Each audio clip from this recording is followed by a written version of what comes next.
Hello बच्चों। तो स्वागत है आप सभी का आज इस तीसरे लेक्चर में। आज ये तीसरी क्लास रहने वाली है और आज हम जो पिछली दो क्लास कर चुके हैं उससे आगे बात करेंगे। तो जैसा कि हम पढ़ चुके हैं पर पैटर्न के बारे में, नंबर्स क्या होती है, डिजिट क्या होते हैं, सम संख्या विषम संख्या क्या होती हैं और भाज्य संख्या क्या होती हैं, अभाज्य संख्या क्या होती हैं, अभाज्य संख्या 1 से लेकर 100 के बीच में कितनी होती हैं और कौन कौन सी होती है, इतना सारा अपन पढ़ चुके हैं। तो यहाँ से मैं आपको एक चीज़ और बता देता हूँ कि अगर डायरेक्टली अगर क्वेश्चन आए तो आप इसको याद कर लीजिए। जैसे ये जो पैटर्न है ना, सबसे पहले 4 संख्या होती हैं, फिर 4 होती हैं, फिर 2 होती हैं, फिर 2, फिर 3, फिर 2, फिर 2, फिर 3, फिर 2 और लास्ट में 1 होती है। तो आप इसको इस पैटर्न को भी अपन लर्न कर सकते हैं डायरेक्टली। जैसे 442, 232, 232 और 1। इस तरह से जैसे अपन आधार कार्ड याद करते हैं अपना, इसी तरह से आप इस पैटर्न को याद कर सकते हैं। तो डायरेक्टली अपन यहीं से बता पाएंगे। अगर क्वेश्चन ऐसे आता है कि 1 से लेके 50 के बीच में कितनी संख्या होंगी, लेट सपोज, तो अपन पता है 10 तक कितनी होगी, 20 तक, 30 तक, 40 तक और 50 तक। तो यहाँ तक जो संख्या है, यहाँ तक ये संख्या वो है जो 50 तक है। तो अपन डायरेक्टली इनको ऐड कर देंगे, 4 8 तो 10, तो 12 और 3 15। तो 1 से लेके कितनी संख्या होंगी, 50। क्वेश्चन अगर ऐसे आता है कि 51 से लेके 60 के बीच में कितनी संख्या है, तो हमें पता है ये 50 तक हो गया, तो 60 ये है। तो 51 से लेकर 60 के बीच में वाली दो ही संख्या है, डायरेक्टली यहाँ से बता सकते हैं अपन। तो इस आप पैटर्न को याद कर लीजिए। 442, 442, 232, 232 और 1। अगर इनको अपन ऐड करेंगे तो इनका ऐड भी 25 होगा, क्योंकि 1 से लेकर 100 के बीच में कितनी संख्या होती है, 25 ही संख्या होती है। तो नेक्स्ट अपन आगे बढ़ेंगे यहाँ से आगे। नेक्स्ट अपन बात करेंगे परमेय संख्या के बारे में। परमेय संख्या, परमेय संख्या या फिर रैशनल नंबर। रैशनल नंबर ऐसी संख्या, ऐसी संख्या जो पी अपॉन क्यू, पी बट्टे क्यू के रूप में लिखी जा सके, जहां पी और क्यू दोनों पूर्णांक होंगे, पूर्णांक हैं, होंगे, वह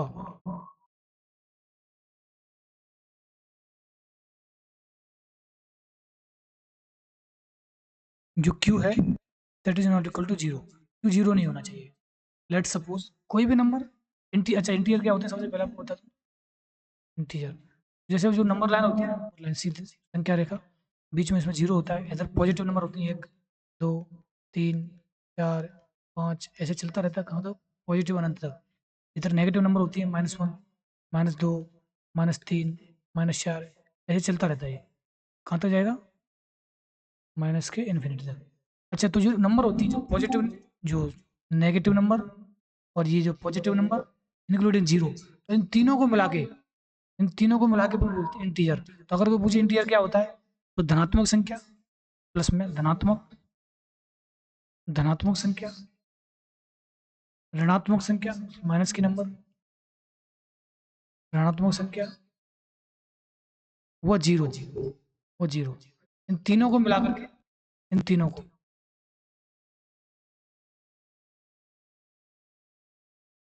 इन तीनों को मिला करके तीनों को क्या बोला जाता है, इंटीजर बोला जाता है। तो जीरो भी इंटीजर हो सकती है, -1 भी इंटीजर हो सकती है, 2 भी इंटीजर हो सकती है, जो जितने भी 6 भी इंटीजर हो सकती है, -8 भी इंटीजर हो सकती है। तो यहाँ जो कह रहा है ना, जो पी अपन क्यू है, तो पी और क्यू दोनों क्या होंगे, पूर्णांक होंगे। इसका मतलब ये है कि पी नेगेटिव हो सकती है, क्यू भी नेगेटिव हो सकती है, पॉजिटिव भी हो सकती है और जीरो भी हो सकती है। लेकिन जीरो के लिए कंडीशन दे रहा है कि पी जीरो हो सकती है। जो क्यू है ना, नीचे जो क्यू लिखा हुआ है, ये क्यू जीरो नहीं होना चाहिए, यहाँ पर इसने कंडीशन दे दी है। क्यों नहीं होना चाहिए जीरो, क्योंकि जब किसी संख्या में, संख्या है अगर किसी संख्या में जीरो से भाग देते हैं तो इसका जो आंसर आता है वो इनफाइनाइट आता है, that can not be defined. इसको अपन डिफाइन नहीं कर सकते, दैट इज इनडिफाइंड, तो इनडिफाइंड फॉर्म बन जाती है। इसलिए इसने जीरो की मना कर दिया है, तो नीचे जीरो नहीं। तो ऐसी संख्या जो पी अपन की रूप में लिखी जा सके उसे अपन पर में, जैसे मैं कहूँ 1/2, 3/4, 5/6। अच्छा, जैसे मैं कोई नंबर लिखूँ सिंपल 1, 7, 8, 9, तो ये भी परमेय संख्या है, क्योंकि इसको अपन बाय डिफॉल्ट 7/1 लिख सकते हैं, 8/1 लिख सकते हैं, 9/1 लिख सकते हैं, क्योंकि अगर एक का भाग हम 9 में देंगे तो आंसर 9 ही रहने वाला है। तो इस एक लिखने से नीचे जो बट्टा के अंदर अपन एक लिख रहे हैं, इस एक लिखने से इस संख्या पर कोई फर्क नहीं पड़ रहा। तो बाय डिफॉल्ट अपन क्या है, एक मान के चलते हैं, तो यहाँ पी की वैल्यू 9 हो जाएगी, क्यू की वैल्यू 1 हो जाएगी, तो ये दोनों इंटीजर हैं। -9/1 लिखेंगे, ये भी इंटीजर है, ये भी लिख सकते हैं। तो इस तरह से नंबर जो पी अपन की के रूप में लिखी जाती हैं उसे हम परमेय संख्या बोलते हैं। अच्छा, रूट के अंदर जो संख्या होती है जिनका रूट पूरा पूरा निकल जाए, जैसे √4 दैट इज इक्वल टू 2, 4 का अगर हम वर्गमूल निकाल रहे हैं तो वो 2 होता है। अगर लेट्स सपोज 16 16 का वर्गमूल निकाल रहे हैं तो 4 होगा, 9 का वर्गमूल निकाल 3 होगा। तो ये जो नंबर है ना, √4, तो ये एक्चुअली नंबर 2 है, ये 2 लिखा हुआ है, उसने थोड़ा तरीका चेंज कर दिया लिखने का। तो 2 को तो अपन 2/1 लिख सकते हैं। तो ये संख्या जो होगी रूट के अंदर, जिनका रूट पूरा पूरा निकल जाता है, वो संख्या भी कैसी संख्या होंगी, परमेय संख्या। नेक्स्ट अपन बात कर लेते हैं अपरमेय संख्या।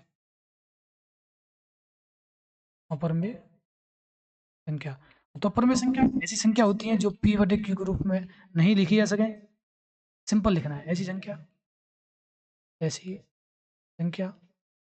जो p/q के रूप में नहीं लिखी जा सके, उसे अपरमेय संख्या कहते हैं। जैसे कि रूट के अंदर 2, रूट के अंदर 3, रूट के अंदर 5, रूट के अंदर 7, ये संख्याएं कैसी हैं भाई, इनका डायरेक्टली कोई रूट नहीं निकल रहा। भाई जैसे मैं बोलूँ √4 का रूट निकल जाता है पूरा पूरा, that is equal to 2, but इनको जब अपन रूट निकालेंगे तो ये पूरा पूरा रूट नहीं निकलेगा। अच्छा, ये भी याद रखना कि जो पाई होती है, पाई पाई पाई अपने आप में एक कैसी संख्या है, अपरमेय संख्या है। पाई एक अपरमेय संख्या होती है। तो संख्या के बारे में हम नहीं पढ़ेंगे। नेक्स्ट जो टॉपिक है वो है भाज्यता का नियम, डिविजिबिलिटी रूल।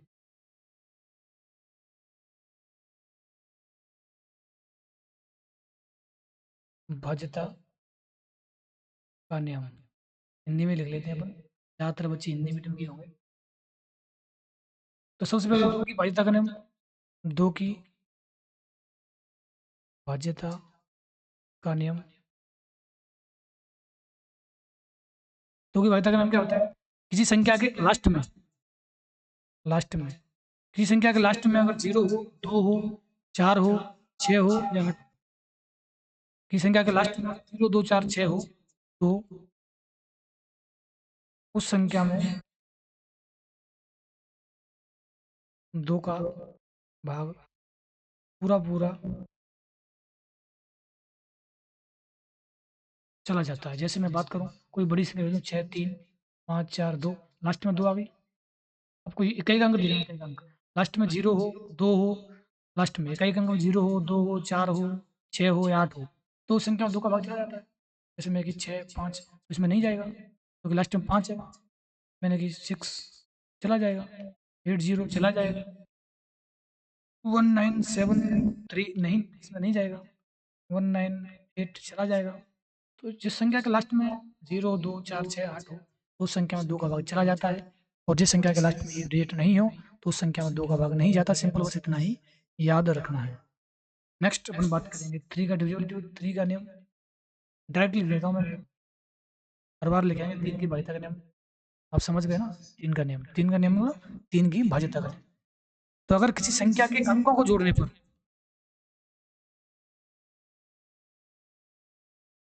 संख्या के अंकों के योग में और 3 का भाग चला जाता है, तो उस संख्या में भी 3 का भाग चला जाएगा। जैसे 27, तो जो जी संख्या लिखी है 27, ये कोई संख्या है, तो उसके डिजिट की बात करेंगे तो 2 + 7 दैट इज इक्वल टू 9। 9 में अगर हम भाग देंगे 3 का तो भाग चला जाएगा 3 बार। तो जब संख्या के अंकों को जोड़ने पर जो संख्या प्राप्त होती है उसमें अगर 3 का भाग जा रहा है, इसका मतलब ये है कि जो संख्या दी गई है इसमें भी 3 का भाग चला जाएगा। जैसे अपन बात करें 43, तो जब इसके डिजिट को जोड़ेंगे 4 + 3 दैट इज इक्वल टू 7।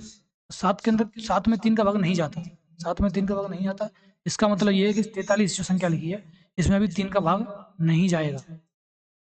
तो डायरेक्ट जैसे कोई बड़ी संख्या लिखी 1 2 3 4 5, कोई बड़ी संख्या है तो अपन इसके डिजिट को जोड़ेंगे 1 + 2 + 3 + 4 + 5, 5 या 9, 9 3 12 14 15, अंकों को जोड़ के 15 हो रहा है। 15 में 3 का भाग चेक करें जा रहा है क्या, तो जा रहा है। 15 में 3 का भाग पूरा पूरा जा रहा है, इसका मतलब ये है कि जो संख्या लिखी हुई है इसमें भी 3 का भाग पूरा पूरा चला जाएगा। नेक्स्ट 4 का नियम। 4 का नियम, 4 का नियम बहुत सिंपल है कि अगर किसी संख्या के लास्ट में लास्ट दो डिजिट में 4 का भाग चला जाता है, 4 का भाग जाता है, तो संख्या 4 से विभाजित होती है। जैसे मैं कोई संख्या लिखूँ 6 3 2 5 4 0, तो लास्ट में दो डिजिट देखेंगे हम 4 0, 40 है, लास्ट में कितनी है 40, 40 में 4 का भाग देंगे चला जाएगा। लास्ट में अगर 40 है, 40 में अगर हम 4 का भाग देंगे चला जाएगा 10 बार। इसका मतलब ये है कि अगर लास्ट के दो डिजिट में 4 का भाग जा रहा है, इसका मतलब ये है कि इस संख्या में भी 4 का भाग चला जाएगा। अगर इस पूरी संख्या में भी हम 4 का भाग देंगे तो 4 का भाग पूरा पूरा चला जाएगा।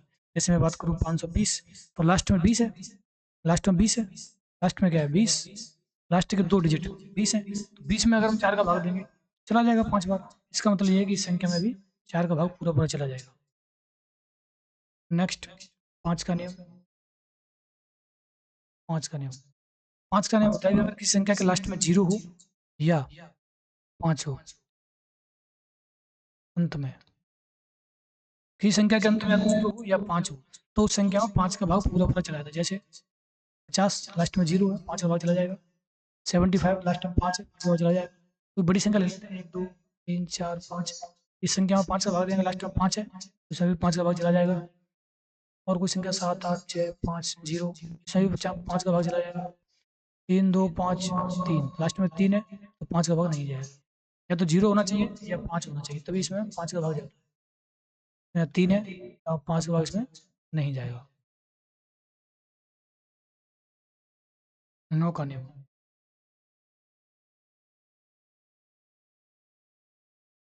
9 का नियम, 9 का नियम 3 की तरह ही है, 3 की तरह, 3 की तरह, 3 की तरह मतलब अंकों का योग में, अंकों के योग में, किसी संख्या के अंकों के योग में 9 का भाग चला जाता है, तो संख्या 9 से विभाजित होती है। क्या बोला, जैसे मैंने कोई संख्या लिखी 1 2 3 5, अपन अंकों जोड़े डायरेक्ट, 5 + 3 + 2 + 1 कितने हो गए भाई, 5 और 3 8, 2 10 1 11, अंकों को जोड़े 11 हो रहा है। तो 11 में अगर 9 का भाग देके चेक करेंगे तो 11 में 9 का भाग नहीं जाएगा। इसका मतलब ये कि जो संख्या लिखी है इसके अंदर भी 9 का भाग नहीं जाएगा। जैसे 27 लेते हैं, 27 2 + 7 दैट इज इक्वल टू 9, अगर 9 में अपन 9 का भाग देंगे चला जाएगा। इसका मतलब ये है कि 27 के अंदर भी 9 का भाग चला जाएगा। और कुछ संख्या ले लेते हैं भाई, 9 8 1 7 2, ये संख्या लिखी है बहुत बड़ी संख्या है। वही अंकों को जोड़ेंगे, 9 + 8 + 1 + 7 + 2, तो 9 और 9 18 27, अंकों को जोड़े 27 हो रहा है भाई। 27 में तो हम 9 का भाग देने चला जाता है, इसका मतलब ये है कि संख्या के अंदर भी 9 का भाग चला जाएगा। सिंपल 3 की तरह ही है। नेक्स्ट जो रूल है वो 10 का नियम। 10 का नियम, 10 का नियम अंत में 0 हो, अगर अंत में 0 है तो 10 का भाग चला जाएगा, अंत में अगर 0 नहीं है तो 10 का भाग नहीं जाएगा। सिंपल रूल है भाई। जैसे मैं कहूँ 70, भाग चला जाएगा क्योंकि लास्ट में 0 है। मैंने कि 700 चला जाएगा, और अंत में देखना है बस, 1 0 2 0 कितने 0 इससे मतलब नहीं है, बस अपन तो 1 0 से काम चल जाएगा। अंत में 0 होनी चाहिए। मैंने कहा 6 0 5 इसमें भाग जाएगा क्या? नहीं जाएगा, क्योंकि इसमें अंत में 0 नहीं है, 0 बीच में है। 0 तो है लेकिन बीच में, अंत में नहीं है। अंत में 0 होनी चाहिए। जैसे मैं कहूँ 6 0 5 0, लास्ट में 0 आ गया ना, ये अंत में 0 आते ही इसमें 10 का भाग चला जाएगा पूरा पूरा। भाई भाग तो इसमें भी जाएगा लेकिन पूरा पूरा नहीं जाएगा, कुछ पॉइंट्स में जाएगा। तो इसमें अगर 10 का भाग देंगे तो 60.5 आंसर आएगा, पूरा पूरा भाग इसमें नहीं जा रहा। नेक्स्ट बात करते हैं 11 का नियम। 11 का नियम, 11 का नियम थोड़ा सा अलग तरीके से है। इसको अपन इस तरह देखेंगे, जैसे अगर कोई संख्या लिखी A B C D E F G H, ये कोई संख्या है, तो इसमें ये पहले स्थान पर है, पहले स्थान पर, ये दूसरे स्थान पे, ये तीसरे स्थान पे, ये चौथे स्थान पे, ये पांचवें स्थान पे, छठवें स्थान पे, सातवें स्थान पे और ये आठवें स्थान पे। तो जो जो 2 हैं, 2 4 6 और 8, ये ऐसी संख्या है जो सम संख्या है, इनका स्थान सम है, इनका स्थान सम है। और ये जो एच लिखी हुई है वो पहले स्थान पर लिखी हुई है, पहला विषम है। ये एफ है वो तीसरे स्थान पर लिखी है, तो एफ विषम स्थान पर लिखी हुई है। तो जो सम के स्थान पर जो संख्या लिखी हुई है, सम के स्थान पर, सम के स्थान पर अंकों का योग, इनका अंतर माइनस विषम के स्थान पर, विषम के स्थान पर अंकों का योग। अच्छा, मैंने ये मोड क्यों लगाया भाई बाहर? ये जो दो डंडे लगाए मैंने बाहर, इसका मतलब होता है मोड। ये जो लाइन खींची मैंने दो, इसका मतलब होता है मोड। कहने का मतलब ये है कि अगर चाहे तो जब जब घटाने है ना, उसका अंतर लेना है सिर्फ। बड़ी संख्या में छोटी संख्या घटानी, हो सकता है ये बड़ी हो सकता है ये बड़ी हो, तो इसमें से इसको घटाएंगे। हो सकता है ये बड़ी हो तो इसमें से इसको घटाएंगे। मतलब ये है कि हमें माइनस में, अपना आंसर माइनस में नहीं आना चाहिए। लेट सपोज, तो यहाँ सम के स्थान पर अंकों का योग, सम के स्थान पर कौन कौन से अंक लिखे हुए हैं, ये लिखे भाई, A plus C plus E plus G, ये सम के स्थान पर लिखे हुए हैं 8 6 4 और 2। विषम के स्थान पर कौन से लिखे हैं भाई? तो बी, नीचे लिख लेते हैं B plus D plus F plus H, ये विषम के स्थान पर लिखे हैं। तो इन दोनों को जोड़े हुए कोई संख्या मिलेगी अपन को, इन दोनों को जोड़े कोई संख्या मिलेगी, तो जो बड़ी होगी इन दोनों में से, जो बड़ी होगी, बड़ी में से छोटी संख्या घटाएंगे तो अपने पास क्या आ जाएगा, अंतर आ जाएगा। इसलिए मैंने इसको मोड़ लगाया है। लेट सपोज इनको जोड़ने के बाद कोई संख्या मिल रही है हमें डी, और इसको जोड़ने के बाद हमें कोई संख्या मिल रही है, लेट सपोज कैपिटल डी लिखा तो कैपिटल ई मान लेते हैं, कैपिटल ई। तो जब इनको घटाएंगे, बड़ी संख्या में छोटी संख्या घटानी है, या तो ई बड़ी होगी या डी बड़ी होगी। अगर ई बड़ी है तो ई में से डी को घटाएंगे, और डी बड़ी है तो डी में से ई को घटाएंगे। तो इनका जो अंतर है वो या तो 0 होना चाहिए, 0, या 11 का गुणज होना चाहिए। गुणज, गुणज मीन्स जो 11 के पहाड़े में आता है, जैसे 11 22 33 एटसेट्रा, ऐसे कोई भी संख्या हो सकती है। ठीक है भाई, तो अपन एक एग्जाम्पल ले लेते हैं भाई। जैसे मैंने कि 121, तो ये पहले के स्थान पर 1 लिखा है, दूसरे स्थान पर 2 लिखा है, और तीसरे स्थान पर 1 लिखा है। ये स्थान लिखे हैं मैं नीचे, स्थान भाई, पहला स्थान, दूसरा स्थान, तीसरा स्थान। तो जो पहला स्थान और तीसरा स्थान है ये विषम स्थान है, तो इनको जोड़ेंगे भाई। तो 1 और 1 विषम स्थान, विषम स्थान, विषम स्थान हो जाएगा 1 + 1 बराबर 2।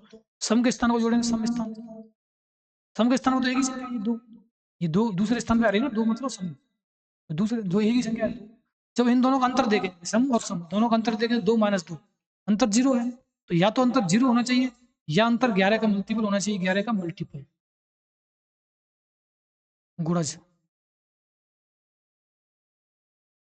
तो यहाँ पर 0 है, इस संख्या में 11 का भाग चला जाएगा। अगर ये अंतर 0 नहीं हो, या तो 0 नहीं हो, या 11 का मल्टीपल भी नहीं हो, तो इस संख्या में 11 का भाग नहीं जाएगा। जैसे 1 3 5 2 7, ये संख्या ले लो, तो ये पहले स्थान पे, ये दूसरे स्थान पे, ये तीसरे स्थान पे, ये चौथे स्थान पे और ये पांचवें स्थान पे। तो भाई ये जो संख्या है ये विषम संख्या है, विषम स्थान पे है, ये भी विषम स्थान पे और ये भी विषम स्थान पे। इनको अलग जोड़ लेंगे, विषम विषम स्थान 1 + 5 + 7, 7 5 12 और 13 हो जाएगा। सम के स्थान पे, सम के स्थान पे कौन कौन सी संख्या है? ये 2, ये 2 और 3, ये 2 ही संख्या है। ये दूसरे स्थान पे, ये चौथे स्थान पे, तो 3 2 5, दोनों को 3 + 2 = 5। तो 13 में से 5 बड़ी संख्या कौन सी है? 13 है, तो 13 में से 5 घटाएंगे, तो इसका जो 13 में से 5 घटाएंगे तो अपन क्या आएगा 8। तो 8 ऐसी संख्या है ना तो जीरो है और ना ये इसमें संख्या में 11 का भाग जा रहा है, ना ये 11 के बारे में आती है, तो इसलिए इसमें 11 का भाग नहीं जाएगा। ये संख्या लिखी हुई है इसमें 11 का भाग नहीं जाएगा। तो यहाँ पर भाज्यता के नियम ही समाप्त। एक और भाज्यता का नियम देख लेते हैं अपन, 6 भाज्यता का नियम। 6 का नियम वैसे कुछ खास नहीं है। जिस संख्या में 2 और 3 दोनों का भाग चला जाए, 2 और 3 दोनों का भाग चला जाए तो वह 6 से विभाजित होती है। तो जिस संख्या में 2 का और 3 का दोनों का भाग चला जाता है, इसी संख्या 6 से पूरी तरह विभाजित हो जाती है। जो नेक्स्ट नियम है, नियम तो कई सारे कंप्लीट हो गए, भाज्यता के नियम कंप्लीट हो गए। अब अपन देख लेते हैं स्थानीय मान। स्थानीय मान, स्थानीय मान किसी संख्या में किसी अंक का स्थान के अनुसार मान, स्थान के अनुसार मान स्थानीय मान कहलाता है। जैसे कोई संख्या लिखिए 2, 3, 4, तो ये इकाई के स्थान पर, इकाई का मतलब होता है 1। ये दहाई के स्थान पर लिखिए दहाई, दहाई का मतलब होता है 10। ये सैकड़ा के स्थान पर लिखिए सैकड़ा, सैकड़ा का मतलब होता है 100। लेट्स सपोज आगे और 5, तो ये 1000 के स्थान पर लिखिए, 1000 का मतलब होता है 1000। तो अगर हम 2 का स्थानीय मान निकालना है 2 का, तो ये कौन से स्थान पर लिखिए, सैकड़ा के स्थान पर। तो 2 गुणा सैकड़ा का मतलब होता है क्या 100, तो 2 गुणा 100 बराबर 200, इसका आंसर होगा। अच्छा, अगर वो 3 का स्थानीय मान निकालना है तो 3 दहाई के स्थान पर लिखिए, दहाई का मतलब होता है 10, तो 3 गुणा 10 बराबर 30, इसका आंसर होगा। अगर 4 का मुझे स्थानीय मान निकालना है तो 4 गुणा कौन से स्थान पर लिखिए, इकाई के स्थान पर, तो इसमें 1 का गुणा होगा बराबर 4 आएगा। अगर मुझे 5 का स्थानीय मान निकालना तो 5 गुणा ये कौन से स्थान पर लिखिए, 1000 के स्थान पर, तो इसमें 11 का मल्टीप्लाई करेंगे तो बराबर 5000 आएगा। आई समझ बात। जैसे अगली संख्या 6, 7, 5, इसमें अगर 5 का स्थानीय मान निकालें तो 5 गुणा 1, क्योंकि इकाई के स्थान पर तो 1 का गुणा। 7 का निकालना है तो 7 गुणा 10, ढाई के स्थान पर 10 का गुणा। 6 का निकालना है तो 6 गुणा 100, सैकड़ा के स्थान पर 100 का गुणा। लेट सपोज आगे और भी संख्या है 8, 4, 6, 9, तो 8 का निकालना है तो 8 गुणा 1000 के स्थान पर तो 1000 बराबर 8000। हाँ भाई, ऐसे ही सिमिलरली अपन 7 का निकालना है तो 7 गुणा 10,000 बराबर 70,000। तो ऐसे ही जीरो ज़्यादा लगे भाई, 70,000 यहाँ तो होगी। हाँ भाई, तो ऐसे ही अगर हम स्थानीय मान निकालें तो आप सभी निकाल लेंगे। और देखते हैं जातीय मान। जातीय मान, जातीय मान क्या होता है, किसी संख्या में अंक का खुद का मान, अंक का खुद का मान। जैसे मैंने संख्या रखी 6, 7, 5, 4, 3, 2, लेट्स सपोज, तो 5 का जातीय मान 5 ही हो, अंक का खुद का मान उसका आंसर होता है। तो 5 का अंक का खुद का मान तो 5 ही है, 7 का खुद का मान 7 ही है, 6 का खुद का मान 6 ही है, 4 का खुद का मान 4 ही है, तो उसके 4 का जातीय मान 4 होगा, 3 का जातीय मान 3 होगा, 2 का जातीय मान 2 ही होगा, 7 का 7 होगा, 6 का 6 होगा। तो अगर कोई संख्या लिखी है, अगर उसमें जातीय मान पूछ रहा है तो अंक का खुद का मान होता है भाई, अंक का खुद का मान। अगर स्थानीय मान पूछ रहा है, स्थानीय मान, तो स्थानीय मान स्थान के अनुसार मान निकालना है। जैसे अगर इसी संख्या में अपन स्थानीय मान निकालेंगे, नेक्स्ट पेज पे 67, 54, 32, तो यहीं देख लेते हैं, पीछे जगह नहीं है। 67, 54, इसमें 2 का निकालेंगे तो 2 गुणा 1 करेंगे, इकाई के स्थान पर तो 1 का गुणा करेंगे, ढाई के स्थान पर 3 गुणा 10 करेंगे, ढाई के अनुसार 10 होता है, सैकड़ा के स्थान पर 4 गुणा 100 करेंगे, 1000 के स्थान पर 5 गुणा 1000 करेंगे। इसी तरह 7 के स्थान पर तो 7 गुणा 10,000, 6 के स्थान पर 6 गुणा 1,00,000 है भाई। तो इस तरह से स्थानीय मान ये होते हैं और जातीय मान अंक का खुद का मान होता है। तो एक क्वेश्चन आता है कि लेट सपोज कोई संख्या लिखिए 6, 7, 5, इसमें वो बोलेगा कि 7 के स्थानीय मान और जातीय मान में क्या अंतर है। तो स्थानीय मान देखेंगे 7 गुणा ये दही के स्थान पर तो 10, 70 होगा, जातीय मान 7 होगा, जातीय मान 7 ही होगा। इनका अंतर देखेंगे, अंतर मतलब बड़ी संख्या छोटी संख्या घटानी है, 70 में तो 7 घटाएंगे तो कितने का 63। तो इस तरह से क्वेश्चन पूछा जाता है कि इसके स्थानीय मान में कोई संख्या दे देगा और उसमें कोई डिजिट होगा, उसकी पूछेगा इसके स्थानीय मान क्या है, उसका जातीय मान क्या है, इन दोनों का अंतर क्या है? अंतर अंतर मतलब अंतर का हमें निकालना है, तो बड़ी संख्या में छोटी संख्या घटा देते हैं। तो बच्चे, आशा करता हूँ कि आपको सभी को ये चीज़ें समझ में आई होंगी। और पहली प्रश्नावली के अंदर कुछ चीज़ें और बची हुई हैं, जैसे कि टाइम रिलेटेड प्रॉब्लम है, जन्म दिनांक से जो संबंधित क्वेश्चंस हैं, और फैक्टर्स, गुणनखंड से संबंधित कोई प्रश्न है। ये 2-3 तरह के प्रश्न और बचे हुए हैं, सो अगली एक वीडियो और करेंगे अपन। अगली वीडियो में इसको पहली प्रश्नावली जो है उसको खत्म कर देंगे। फिर अपन पहली प्रश्नावली के कुछ क्वेश्चंस करेंगे, थ्योरी सारी खत्म हो जाएगी। अ, इस तरह से अपन अ, लगभग 12 प्रश्नावली करने वाले हैं मैथ के अंदर। तो 12 प्रश्नावली के अंदर अपन जो मैथ का सिलेबस है, जो मैथ का पोर्शन है, वो अपन खत्म कर लेंगे। तो बच्चों, आप सभी इस वीडियो को, सभी जो बच्चे हैं जो तैयारी कर रहे हैं उनको शेयर करो, सभी तक इस वीडियो को पहुंचाओ, और उन्हें बोलो कि जो नवोदय विद्यालय के लिए जो एंट्रेंस एग्जाम होता है उसकी क्लासेस कहाँ पर चल रही हैं, चैनल का नाम क्या है।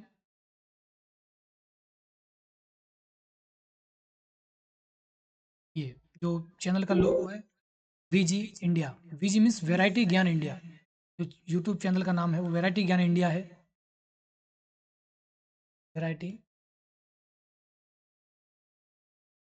यूट्यूब पर आपको सर्च करना है वैरायटी ज्ञान इंडिया, या फिर सीधी सीधी आप इसी वीडियो के लिंक को अगर आप शेयर कर दो डायरेक्टली किसी को, और उसको बोल दो कि चैनल को सब्सक्राइब कर लें, जिससे जो वीडियो डालेंगी वो आपको डायरेक्ट आपको पहुंचती रहेंगी आपके फ़ोन पर। तो इस तरह से अपने हमारे साथ बने रहिए लास्ट तक। और अंत में जब ये सिलेबस कंप्लीट हो जाएगा तो हम कुछ मॉक टेस्ट भी करेंगे, जहाँ से आपको आइडिया लगेगा कि पेपर जो आएगा वो कैसा आता है। तो थैंक यू बच्चों, जय हिंद, जय भारत।